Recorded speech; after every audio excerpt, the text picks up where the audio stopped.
ஒரு TOL ஸ்டார்டரை install பண்றது பெரிய விஷயமா? கண்டிப்பா இல்ல. ஒரு டிஓஎல் ஸ்டார்டரை யார் வேணா இன்ஸ்டால் பண்ண முடியும். சப்ளை இன்புட்டா கொடுத்து சப்ளை அவுட்புட் எடுத்துட்டு போய் மோட்டர்ல கொடுக்கறது எல்லாருக்குமே தெரியுமே. இது ஒரு பெரிய விஷயம் கிடையாது. ஆனா மோட்டர் ஏன் ட்ரிப் ஆகுது, கான்டாக்டர் ஏன் எரிஞ்சு போகுது, ஓஎல்ஆர் ஏன் அடிக்கடி ட்ரிப் பண்ணி விடுது, இதோட கனெக்ஷன் டயக்ராம் எப்படி இருக்கும், இதுல இருக்கிற ஃபால்ட் என்னென்ன மாதிரி ஃபால்ட் வரும், இந்த ஃபால்ட் எப்படி ஐடென்டிஃபை பண்ணி அதை சரி பண்றது, இதெல்லாம் கத்துக்கிறது அதை விட சிம்பிள். இந்த வீடியோ மூலமா அதை நீங்க தெரிஞ்சுக்க போறீங்க. வாங்க வீடியோக்குள்ள போலாம். நான் உங்க மின்சார மனிதன். டிஓஎல் ஸ்டார்டர்னா முக்கியமான ஒரு 5 பார்ட்ஸ் இருக்கு அப்படின்னு சொல்லி நம்ம பார்த்துருக்கோம் இல்லையா? MCB, contactor, OLR, overload relay, on button, off button. இந்த 5 பாயிண்ட், இந்த 5 பார்ட்ஸ் வச்சு இதோட சர்க்யூட் டயக்ராம் எப்படி இருக்கும், அதாவது பவர் டயக்ராம் எப்படி இருக்கும், கண்ட்ரோல் டயக்ராம் எப்படி இருக்கும், ஓவரால் சர்க்யூட் டயக்ராம் இதோடது எப்படி இருக்கும் அப்படிங்கறத சிம்பிளா நான் சொல்றேன். இந்த சர்க்யூட்டை மட்டும் நீங்க புரிஞ்சுக்கிட்டீங்க அப்படின்னா டிஓஎல் ஸ்டார்டர்ல ஃபால்ட் அட்டெண்ட் பண்றதுங்கிறது ஒரு பெரிய விஷயமே கிடையாது. இதோட சர்க்யூட் எப்படி இருக்கும் அப்படின்னா, இதோட சர்க்யூட் 2 விதமா கொடுத்திருப்பாங்க. சிம்பிளா பவர் சர்க்யூட்டை பத்தி நான் எக்ஸ்பிளைன் பண்றேன். இதோட பவர் சர்க்யூட் எப்படி இருக்கும் அப்படின்னா, 3 ஃபேஸ் RYB. இந்த 3 ஃபேஸ் நேரம் எம்சிபி கொடுத்திருப்பாங்க. எம்சிபில இருந்து எடுத்துட்டு வந்து ஓஎல்ஆர் கொடுத்திருப்பாங்க. ஓஎல்ஆரோட அவுட்புட் கான்டாக்டருக்கு போகும். கான்டாக்டரோட அவுட்புட் நேரம் மோட்டருக்கு போகும். இவ்வளவுதாங்க இதோட பவர் சர்க்யூட். இதே இன்னொரு மெத்தட்ல வந்து எப்படி கொடுப்பாங்க அப்படின்னா, ஆர்ஓபி சப்ளை வந்து நேரா எம்சிபிக்கு வரும். எம்சிபியோட அவுட்புட் கான்டாக்டருக்கு முதல்ல வந்துடும். கான்டாக்டரோட அவுட்புட் தான் ஓஎல்ஆருக்கு போகும். ஓஎல்ஆரோட அவுட்புட் மோட்டருக்கு வரும். இது வந்து என்ன மாதிரி கான்டாக்டர் யூஸ் பண்றோம் அப்படிங்கறத பொறுத்து. இந்த மெட்டல் பாடியில நம்ம வந்து டிஓஎல் ஸ்டார்டர் வாங்கியிருப்போம். அந்த மாதிரி டிஓஎல் ஸ்டார்டர்ல பாத்தீங்கன்னா ஃபர்ஸ்ட் எடுத்தோம்னா ஓவர்லோடு ஓஎல்ஆருக்கு தான் சப்ளை போகும். ஓஎல்ஆர்ல இருந்தா கான்டாக்டருக்கு சப்ளை போய் கான்டாக்டர்ல இருந்து மோட்டருக்கு போகும். இப்ப நார்மலா ஒரு பேனல் போர்டுக்குள்ள இருக்கிற டிஓஎல் ஸ்டார்டர் மாதிரி நீங்க பாத்தீங்க அப்படின்னா, அதுல பாத்தீங்கன்னா ஃபர்ஸ்ட் வந்து எம்சிபி, அதுல இருந்து வந்து கான்டாக்டர், அடுத்து ஓஎல்ஆர் கொடுத்து ஓஎல்ஆர் கீழ் பக்கம் இருந்து கனெக்ட் பண்ற மாதிரி இருக்கும். அதுல இருந்து மோட்டருக்கு போகும். ஸோ 2 டைப்பா எப்படி வேணா வரும். மொத்தத்துல கான்டாக்டருக்கு போயிட்டு ஓஎல்ஆருக்கு வரலாம், அல்லது ஓஎல்ஆருக்கு போயிட்டு கான்டாக்ட் போகணும். இது எல்லாமே வரிசையா இது எல்லாமே வந்து 1 by 1 கனெக்ட் பண்ணிருப்பாங்க. இதோட பவர் டயக்ராம் இவ்வளவுதாங்க, ரொம்ப சிம்பிள். இதோட கண்ட்ரோல் டயக்ராம் எப்படி இருக்கும் தெரியுங்களா? இதோட கண்ட்ரோல் சர்க்யூட் எப்படி இருக்கும்னா, ஒரு ஃபேஸ் எடுத்துட்டு வந்து ஸ்டாப் பட்டனுக்கு கொடுத்திருப்பாங்க. ஸ்டாப் பட்டன்ல இருந்து எடுத்துட்டு போயிட்டு ஸ்டார்ட் பட்டன் கொடுத்திருப்பாங்க. ஸ்டார்ட் பட்டன்ல இருந்து எடுத்துட்டு போயிட்டு இந்த கான்டாக்டருக்குள்ள சின்னதா ஒரு காயில் இருக்குன்னு சொன்னோம் இல்லையா, நோ வோல்ட் காயில். அந்த நோ வோல்ட் காயிலுக்கு வந்து கொடுத்திருப்பாங்க. நோ வோல்ட் காயில இருந்து எடுத்துட்டு போயிட்டு 2வது ஃபேஸ்க்கு வந்து சர்க்யூட் வந்து க்ளோஸ் ஆயிடும். இந்த நோ வோல்ட் காயில் 440 வோல்டேஜ் காயிலா இருந்தது அப்படின்னா ஆர் ஃபேஸ்ல ஸ்டார்ட் பண்ணி இந்த சர்க்யூட் எல்லாமே வந்து ஒன்னு ஒய் ஃபேஸ் இல்லைன்னா பி ஃபேஸ், 2 ஃபேஸ்ல வந்து க்ளோஸ் ஆகும். அதே 230 வோல்டேஜ் காயிலா இருந்ததுன்னா, இந்த காயில் வந்து 230 வோல்டேஜ் காயிலாக இருந்தால் இதே சர்க்யூட் இங்க ஒரு ஃபேஸ்லயும் இங்க ஒரு நியூட்ரல்லயும் க்ளோஸ் ஆகும். இப்ப நான் வந்து 2 ஃபேஸ்ல க்ளோஸ் ஆகுற மாதிரி நான் சர்க்யூட் போட்டிருக்கேன். சோ இந்த காயிலோட வோல்டேஜ் வந்து 230 இருந்தா ஒரு ஃபேஸ் ஒரு நியூட்ரல் கொடுக்கணும். 440 இருந்தது அப்படின்னா 2 ஃபேஸ் கொடுக்கணும். இதுதாங்க வந்து இதோட கண்ட்ரோல் சர்க்யூட். இந்த கண்ட்ரோல் சர்க்யூட் எப்படி வேலை செய்யுன்னு பார்க்கலாமா? ஃபர்ஸ்ட் எடுத்தோம்னா இந்த சப்ளை வந்து ஸ்டாப் பட்டனுக்கு சீரியஸா start button no volt coil இப்படி போகுது இல்லையா? இது ஏன் ஸ்டாப் பட்டனை வந்து ஏன் இதுல டச் ஆயிருக்கிற மாதிரி போட்டிருக்கேன் அப்படின்னா, இதுதான் வந்து புஷிங் லிவர். இது நீங்க பிரஸ் பண்ணும்போது இந்த லிவர் கீழே ஓபன் ஆயிடும். அப்ப இந்த பக்கம் சப்ளை போகாது. சோ ஸ்டாப் பட்டன் எப்பயுமே நார்மலி க்ளோஸ்டா தான் இருக்கணும். என்சின்னு சொல்லுவாங்க இத. இது வந்து நார்மலி க்ளோஸ்டா தான் இருக்கணும். ஸ்டார்ட் பட்டன் எப்பயுமே என்ஓவா தான் இருக்கணும். நார்மலா ஓபன்ல தான் இருக்கணும். எப்ப நீங்க இந்த பட்டன் இப்படி பிரஸ் பண்றீங்களோ அப்ப மட்டும் இது வந்து க்ளோஸ் ஆகும். நோ வோல்ட் காயிலுக்கு சப்ளை போகும். கான்டாக்டர் ஆன் ஆயிடும். சரி, இப்போ உங்களுக்கு ஒரு டவுட் வரும். இந்த இடத்துல ஸ்டார்ட் பட்டனை வந்து பிரஸ் பண்ணா காயிலுக்கு சப்ளை போகுது, சர்க்யூட் க்ளோஸ் ஆகுது, கான்டாக்டர் ஆன் ஆயிடுச்சு. இந்த ஸ்டாப் பட்டன்ல இருந்து நீங்க கை எடுத்துட்டீங்கன்னா கான்டாக்டர் ஆஃப் ஆயிடணும் தானே. ஆனா ஏன் ஆஃப் ஆகுறது இல்ல? அதுக்குதான் ஒரு ஆக்சிலரி கான்டாக்டை யூஸ் பண்றோம். இப்ப இந்த வீடியோல பவர் சர்க்யூட், கண்ட்ரோல் சர்க்யூட் ரெண்டையுமே ஒரே கம்பைண்டா நான் காட்டியிருக்கேன். இது எப்படி வேலை செய்யுது அப்படிங்கறத சிம்பிளா நான் சொல்றேன் பாருங்க. RYB சப்ளை வந்து நேரா MCBக்கு வருது. MCB ஆன் பண்ணோம்னா OLRக்கு சப்ளை போகுது. OLRல இருந்து நேரா கான்டாக்டருக்கு சப்ளை வருது. கான்டாக்டரோட அவுட்புட் மோட்டருக்கு போகுது. இந்த கான்டாக்டர் ஆன் ஆகணும் அப்படின்னா இதுதான் நோ வோல்ட் காயில். இந்த நோ வோல்ட் காயிலுக்கு சப்ளை போகணும். இந்த குட்டி காயிலுக்கு சப்ளை போனாதான் இந்த கான்டாக்டர் ஆன் ஆகும். இந்த கான்டாக்டர் ஆன் ஆனாதான் இந்த மோட்டர் ஆன் ஆகும். இப்ப நம்ம என்ன பண்றோம், இந்த ஸ்டார்ட் பட்டனை பிரஸ் பண்ணும்போது இங்க இருக்கிற சப்ளை இந்த நோ வோல்ட் காயிலுக்கு போயிட்டு ரிட்டர்ன் வந்து இன்னொரு ஃபேஸ்ல வந்து க்ளோஸ் ஆயிடுது. அப்ப இந்த கான்டாக்டர் வந்து எனர்ஜிஸ் ஆகுது. இப்ப நான் கையை எடுத்துட்டேன் அப்படின்னா, இந்த ஸ்டார்ட் பட்டன்ல இருந்து நான் கையை எடுத்துட்டேன் அப்படின்னா இந்த கான்டாக்டர் காயிலுக்கு போயிட்டு இருக்கிற சப்ளை கட் ஆயிடும். அப்ப கான்டாக்டர் மறுபடியும் ஆஃப் ஆயிடும். அப்ப எப்படி நீங்க ஸ்டார்ட் பண்ணும்போது வந்து கான்டாக்டர் ஆன்ல இருக்குது, கையை எடுத்தாலுமே வந்து அந்த கான்டாக்டர் ஆன்லயே இருக்கிறது எப்படி அப்படின்னா, இதுக்கு வந்து ஆக்சிலரி கான்டாக்ட் அப்படின்னு சொல்லி ஒண்ணு இருக்கு. இந்த கான்டாக்டர்ல மொத்தம் 4 பாயிண்ட்ஸ் இருக்கும். நீங்க பாத்துருப்பீங்க எல்லா கான்டாக்ட்லயும் 3 பாயிண்ட் இருக்கும், 4 பாயிண்ட் இருக்கும். 3 பாயிண்ட் இருக்கிற கான்டாக்ட்ல ஆக்சிலரி கான்டாக்ட் அப்படின்னு சொல்லுவாங்க. இந்த கான்டாக்டருக்கு மேல வந்து ஒரு சின்னதா ஒரு ஆக்சிலரி கான்டாக்ட் அட்டாச் பண்ணிருப்பாங்க. ஒரு சில இதுல 4 பாயிண்ட் கான்டாக்டரே இருக்கும், 4 பாயிண்ட் இருக்கிற மாதிரி கான்டாக்டரே இருக்கும். இந்த 4வது பாயிண்ட் என்ன பண்ணுவாங்க அப்படின்னா, இந்த ஸ்டார்ட் பட்டனோட இந்த எண்ட் எடுத்துட்டு போயிட்டு இது ஒரு எண்ட்லயும் ஸ்டார்ட் பட்டனோட இன்னொரு எண்ட் எடுத்துட்டு போயிட்டு இந்த எண்ட்லயும் கனெக்ட் பண்ணிடுவாங்க. இப்ப என்ன நடக்குது அப்படிங்கறத தெளிவா எக்ஸ்பிளைன் பண்றேன் பாருங்க. இப்ப இங்க இருந்து சப்ளை இங்க வருது. ஸ்டார்ட் பட்டன் நீங்க பிரஸ் பண்றீங்க. பிரஸ் பண்ணோம்னா இந்த சப்ளை வந்து காயிலுக்கு வந்து உள்ள போயிட்டு மறுபடியும் இது வழியா போய் க்ளோஸ் ஆகுது. அப்ப வந்து கான்டாக்டர் ஆன் ஆயிடுச்சு. அது வரைக்கும் இது எல்லாமே ஓபன்ல இருந்தது. இங்க இருக்கிற சப்ளை இங்க வராம இருந்தது. இந்த 4 பாயிண்ட்டுக்கு இங்க இருக்கிற சப்ளை இங்க வராம இருந்தது. இப்ப நீங்க ஸ்டார்ட் பட்டனை அழுத்தின உடனே இப்ப இந்த 4 பாயிண்ட் க்ளோஸ் ஆயிடுது. இப்ப இந்த 4 பாயிண்ட் க்ளோஸ் ஆனவங்க என்ன நடக்குது, இந்த பாயிண்ட் இருக்கு இல்லையா, இதுதான் இங்க போயிட்டு இருக்கு, இதுதான் இங்க போயிட்டு இருக்கு. அப்ப இந்த ஸ்டார்ட் பட்டன் நீங்க கையை இங்க இருந்து நீங்க எடுத்துட்டீங்க அப்படின்னாலுமே இது ஆல்ரெடி க்ளோஸ்ல இருக்கிறதுனால சப்ளை இது வழியா போயிட்டு மறுபடியும் இதே காயில வந்து க்ளோஸ் பண்ணி விட்டுருது. இப்போ உங்களுக்கு தெளிவா புரிஞ்சிருக்கும்னு நினைக்கிறேன். ஸ்டார்ட் பட்டன் நீங்க அழுத்தும் பொழுது கான்டாக்டர் எனர்ஜிஸ் ஆயிட்டு கான்டாக்டர் ஆன் ஆயிடுது.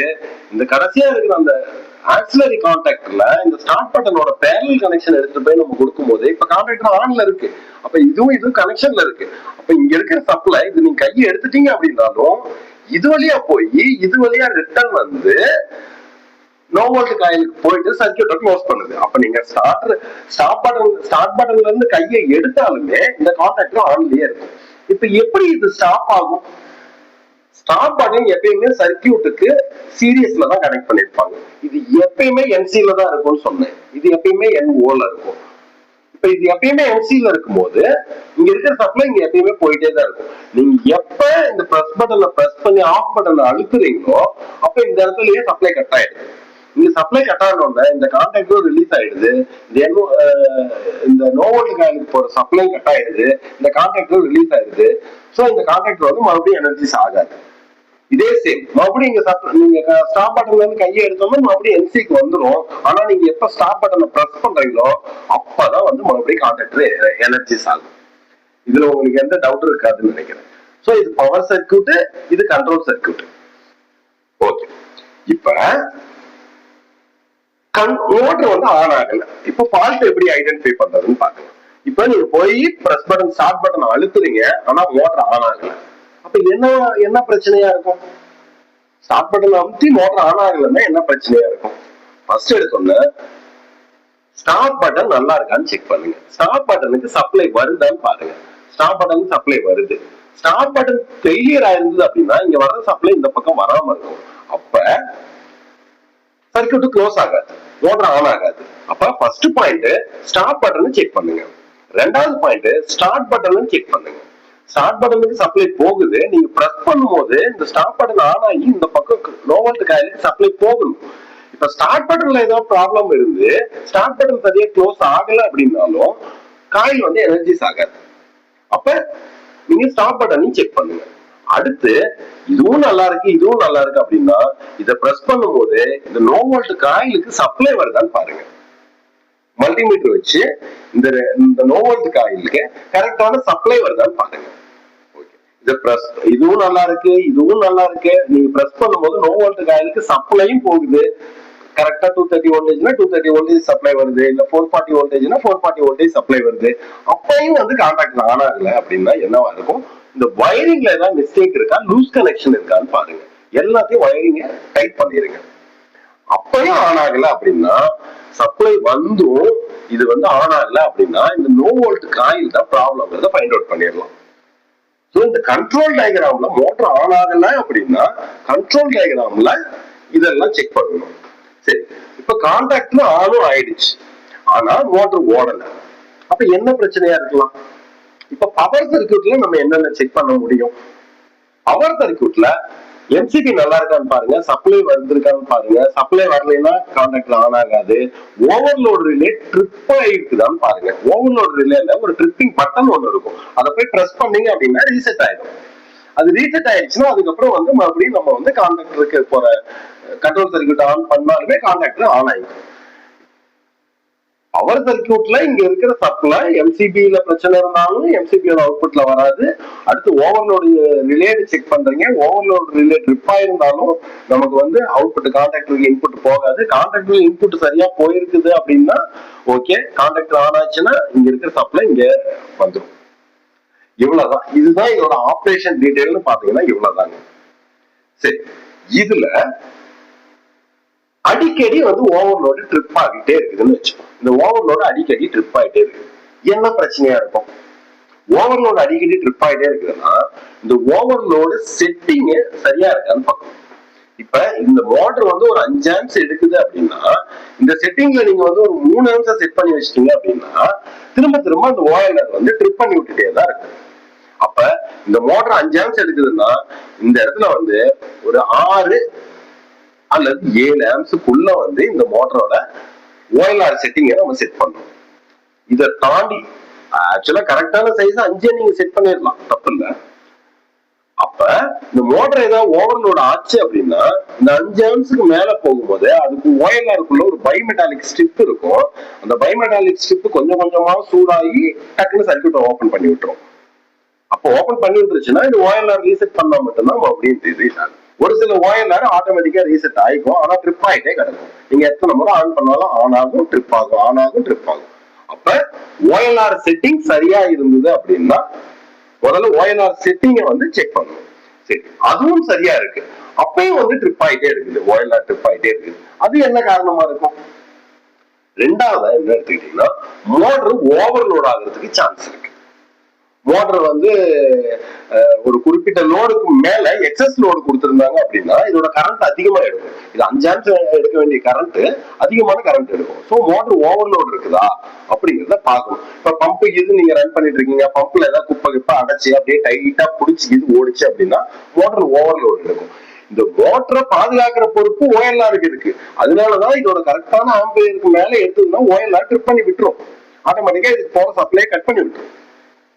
ஓகேவா? அடுத்து அப்பையும் ட்ரிப் ஆயிட்டே இருக்குது அப்படின்னா 3 பேஸ் செக் பண்ணுங்க. RYP 3 பேஸும் சரியா இருக்கா? ஒரு பேஸ் கட் ஆயிருந்தா கூட 2 பேஸ்ல மோட்டர் ஓடி ஓவர் கரண்ட் எடுத்து அப்பயும் ஓஎல்ஆர் வந்து ட்ரிப் பண்ணி விட்டுரும். ஓஎல்ஆரோட வேலையே எந்த பிரச்சனை போய் மோட்டரை தாக்குற மாதிரி இருந்தாலும் இவரு பாத்துக்குவாரு. அடுத்து அப்பயே ஏதாவது பிரச்சனை இருக்குது, அப்பயே ட்ரிப் ஆயிட்டே இருக்குது, அப்ப நேரம் மோட்டர் கிட்ட போங்க. மோட்டர் பேரிங் ஏதாவது போயிருக்குதா, மோட்டர் ஏதாவது புடிச்சிருக்குதா, ஏதாவது ரொம்ப டைட்டா ஓடுதா, எல்லாமே செக் பண்ணி பாருங்க. ரொம்ப நாள் ஓட்டாத மோட்டரா இருந்துச்சுன்னா ஷாப்ட் சுத்தாம அப்படியே புடிச்சு நின்றுட்டு இருக்கும். சோ அதெல்லாம் சரி பண்ணி விட்டுட்டு நீங்க மோட்டர் போட்டீங்கன்னா கண்டிப்பா ஆன் ஆகும். சோ ஒரு ட்ரிப் ஆகுது அப்படின்னா நான் சொன்ன இந்த 4 பாயிண்ட் கம்பல்சரி செக் பண்ணுங்க. ஓஎல்ஆர்ல செட்டிங் கரெக்டா இருக்கான்னு செக் பண்ணுங்க, மோட்டர்ல ஓவர்லோட் இருக்குதான்னு செக் பண்ணுங்க, பேஸ் ஏதாவது ஃபெயிலியரா இருக்கான்னு செக் பண்ணுங்க, மோட்டர் ஏதாவது ஸ்ட்ரக் ஆயிருக்கான்னு செக் பண்ணுங்க.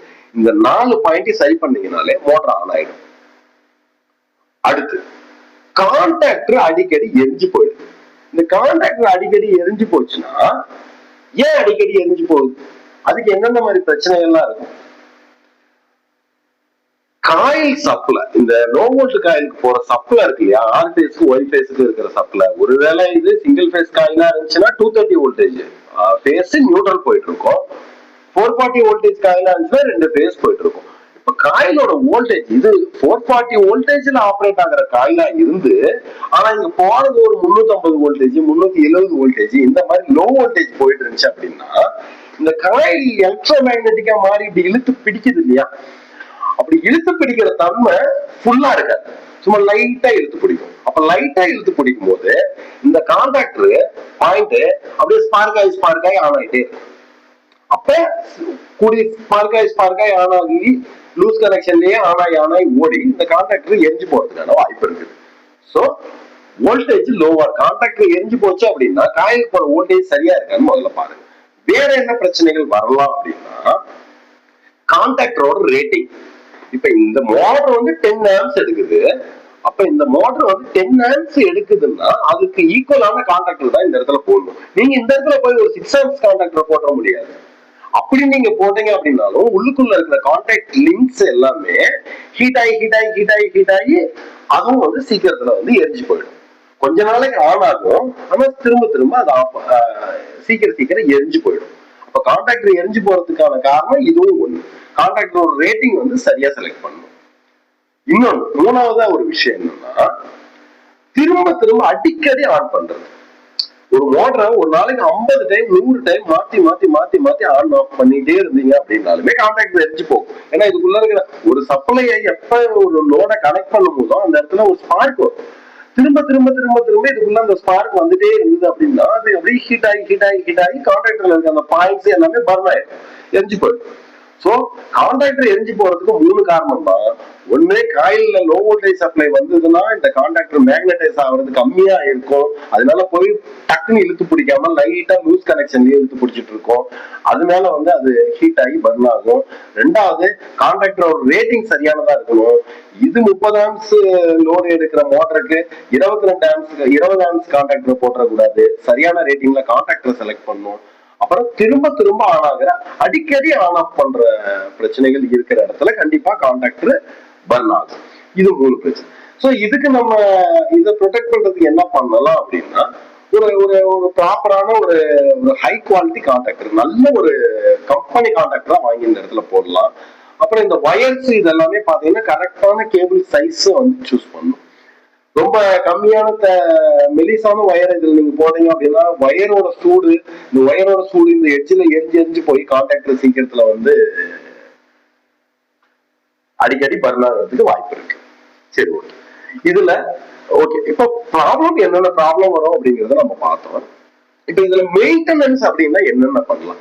மந்த்லி மெயின்டெனன்ஸ்னு ஒண்ணு இருக்குது. மந்த்லி மெயின்டெனன்ஸ்ல இதுல என்ன பண்ணணும் அப்படின்னா, ஒவ்வொரு மாசமும் பேனல் போர்டு ஓபன் பண்ணி இதுல இருக்கிற எல்லா டெர்மினல்ஸ்லயும் கம்பல்சரி மாசத்துல ஒரு முறையாவது எல்லாத்தையும் டைட் செக் பண்ணணும், டைட் வைக்கணும். ரெண்டாவது, இந்த கான்டாக்டரோட பாடியை ஃபுல்லா ஓபன் பண்ணிட்டு உள்ளுக்குள்ள இருக்கிற கான்டாக்டர் பாயிண்ட் நிப்புன்னு இருக்கும், அது எல்லாத்தையுமே ரப் பண்ணி மறுபடியும் உள்ள போடணும். ஏன்னா ஸ்பார்க் ஆகி சரியா கான்டாக்ட் ஆகாம போகும், ஆன் ஆகும், ஆனா சப்ளை இங்க இருக்கிற சப்ளை இங்க வராம போயிடும். அப்ப 2 பேஸ் சப்ளை மட்டும் இந்த பக்கம் வந்துட்டு இருக்கும், ஒரு பேஸ் சப்ளை வராது. அப்பயும் ஓவர்லோடு ரிலே வந்து ட்ரிப் ஆகிடும். ஏன்னா இந்த 2 பேஸ்ல ஓவர்லோடு எடுத்ததுனால இது ட்ரிப் பண்ணி விட்டுரும் கரண்ட் அதிகமா எடுக்கும்போது. சோ இந்த கான்டாக்டர் வந்து மாசத்துக்கு ஒரு முறை கம்பல்சரி டெர்மினல் டைட் செக் பண்ணணும். அடுத்து இந்த கான்டாக்டர் ஓபன் பண்ணி உள்ளுக்குள்ள இருக்கிற பின்னை கலட்டி கிளீன் பண்ணி மறுபடியும் உள்ள போடணும். மூணாவது, ஒரு ப்ளோயரை வச்சு கம்பல்சரி கான்டாக்டருக்குள்ள இருக்கிற டஸ்ட் எல்லாம் கிளீன் பண்ணணும். இந்த கான்டாக்டர் பாயிண்ட் ஆன் ஆகிற இடத்துல போய் ஏதாவது டஸ்ட் உட்காந்துட்டு இருந்தது அப்படின்னா இது போய் ஆன் ஆகும், ஆனா ஸ்பார்க் ஆகி ஆன் ஆகும். ஃபுல்லா போய் இப்படி கப்புன்னு பிடிக்காம அந்த டஸ்ட் நடுவுல இருக்கிறதுனால அப்படி ஸ்பார்க் ஆகி ஆன் ஆகிட்டே இருக்கும். அப்படியே மோட்டர் ஓடிட்டே இருக்கும்போது சீக்கிரம் அந்த கான்டாக்டர் பர்ன் ஆகிறதுக்கு வாய்ப்பு இருக்கு. சோ இதோட மெயின்டெனன்ஸ் வந்து இது 3 மந்த்லி மெயின்டெனன்ஸ். இதே 6 மாசத்துக்கு ஒருக்க இதுல ஒரு மெயின்டெனன்ஸ் பண்ணலாம். என்னென்ன பண்ணலாம்? இந்த கான்டாக்டரோட லோ வோல்ட் காயில் இருக்கு இல்லையா, அதோட ரெசிஸ்டன்ஸ் வேல்யூ எப்படி இருக்குன்னு செக் பண்ணிக்கணும். ஸோ இதோட ரெசிஸ்டன்ஸ் வேல்யூ ரொம்ப கம்மியாகி அதை ஏதாவது ப்ராப்ளம் ஆகிறதுக்கு நிறைய சான்சஸ் இருக்கு. ஸோ அதனால அப்பப்போ இந்த கான்டாக்டரோட ரெசிஸ்டன்ஸ் வேல்யூ போடும்போது எவ்வளோ இருக்குன்னு நம்ம செக் பண்ணி வச்சுக்கோங்க. அப்போ இதை நீங்க அடிக்கடி செக் பண்ணிட்டே போகும். இந்த ரெசிஸ்டன்ஸ் வேல்யூ வேரி ஆச்சுன்னா அந்த திரும்ப திரும்ப அந்த கான்டாக்டர் ஆன் ஆகுறது, அந்த காயிலுக்கு போற சப்ளை கம்மியாயிடலாம். ஸோ அந்த கான்டாக்டர் ஆன் ஆகுறது வந்து ரொம்ப கம்மியா இருக்கும். ஸோ அதனால ரெசிஸ்டன்ஸை செக் பண்ணணும். அடுத்து ஓவர்லோட் ரிலேவை கம்பல்சரி ஒரு 6 மாசத்துக்கு ஒருக்க ட்ரிப் பண்ணி செக் பண்ணி பார்க்கணும். ஓவர்லோடு ரிலே கரெக்டா வேலை செய்தா, ஓவர்லோடு சரியா வேலை செய்தா, ட்ரிப் பண்ணோம்னா ட்ரிப் ஆகிக்குதா, செட்டிங் ஜாஸ்தி கம்மி வச்சு அந்த மோட்டரை ஓட்டி பார்த்து அந்த ரிலே செட்டிங்கை வந்து கரெக்டா செக் பண்ணிக்கணும். மூணாவது, இந்த ஆக்சிலரி கான்டாக்ட்னு சொன்னோம் இல்லையா, இந்த ஆக்சிலரி கான்டாக்டோட பின்னு கரெக்டா இருக்கணும். கரெக்டா செக் பண்ணி போட்டுக்கணும். ஒண்ணு ஆக்சிலரி கான்டாக்டர் வந்து இந்த கான்டாக்டர்லயே 4th கான்டாக்ட் பின்னா வரும். அப்படி இல்லைன்னா 3 போல் கான்டாக்டரா இருந்தது அப்படின்னா மேல அடிஷனலா ஒரு ஆக்சிலரி கான்டாக்டரை ஜாயின் பண்ணிருப்பாங்க. ஸோ அந்த ஆக்சிலரி கான்டாக்டர் கம்பல்சரி செக் பண்ணும். ஏன்னா அதுதான் மெயினா இந்த மோட்டர் ஸ்டார்ட் பண்றதே. ஸ்டார்ட் பண்ணிட்டு நீங்க கையை எடுத்தீங்கனாலும் இந்த சர்க்யூட் வந்து க்ளோஸ் ஆகி பிடிச்சிட்டு இருக்கிறது இது ஒண்ணுதான். சரி, ஓகே. இப்ப இந்த மெயின்டெனன்ஸ் எல்லாம் நீங்க அவாய்ட் பண்ணிட்டீங்க. இதெல்லாம் நீங்க பார்க்கவே இல்லை, அப்படியே நீங்க போட்டுவிட்டதோட சரி. இதை திரும்ப திரும்ப நீங்க பாக்குறதே இல்லை. அப்ப இதுல என்ன மாதிரி பிரச்சனை வரும்?